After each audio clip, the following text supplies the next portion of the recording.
fële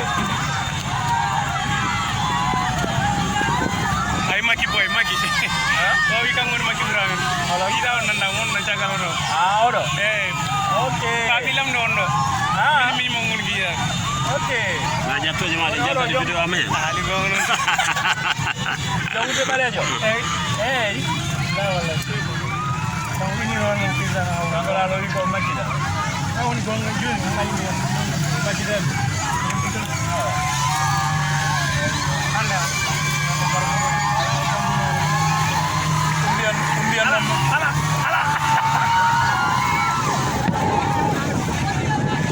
Sofer Yasen moto jinji bu ngame ki ora mo ni yawo DJ ita barsao don ngi referende di fuji ko no jom moto mi di fonno hebde mo auto jom mon ay no wadata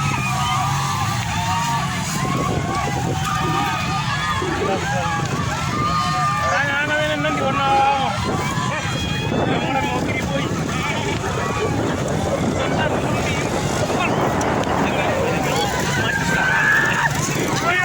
Marcela yo lagi cabole rek kan ay de wallahi anu sono ro ro sala ni to patani pone ka mo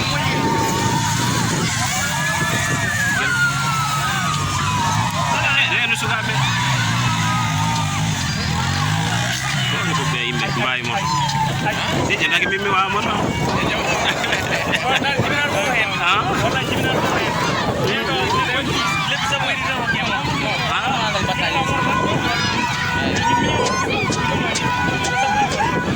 duuɓi sappo e ɗiɗi ma wawaɗa lay so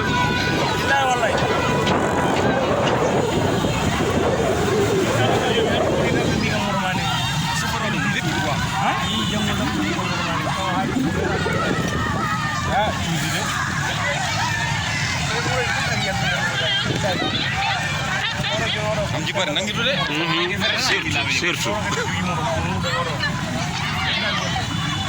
am sigari ay ni ngata ngata ni jam na ko ni dari atam ko lawo ay ko na rom fet ko de dar ko ani han ko na na bala an na sama are o muna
ɗo batte hakkillaji hen ko grand sportif mo ƴeeton ɗo ko sportif mawɗo ok merci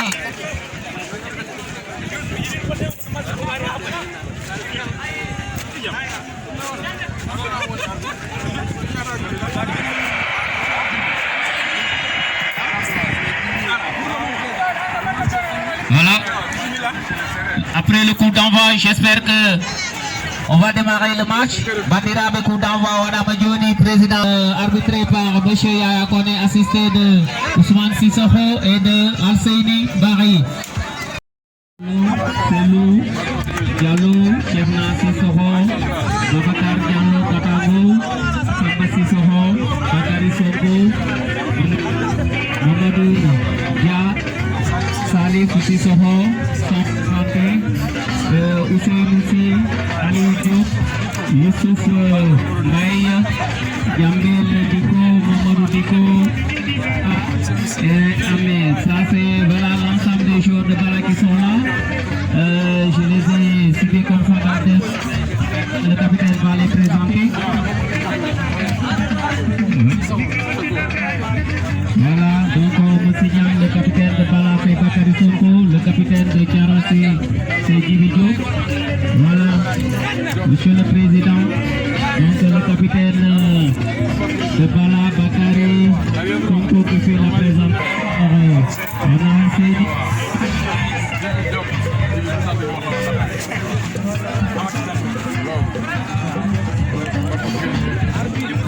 Voilà une présentation de l'autre côté donc de l'équipe de Thiara, l'équipe qui accueille. Donc les autres, hein? Ça.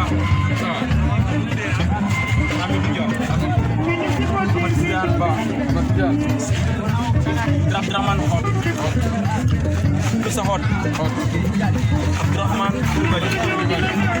Opa Diao.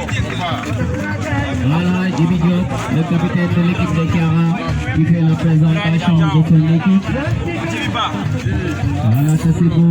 Monsieur Souleymane Ndéné, aujourd'hui ici à Thiara, accompagné de monsieur Rossi, accompagné de Aruna, de Mamadou, de tout ce beau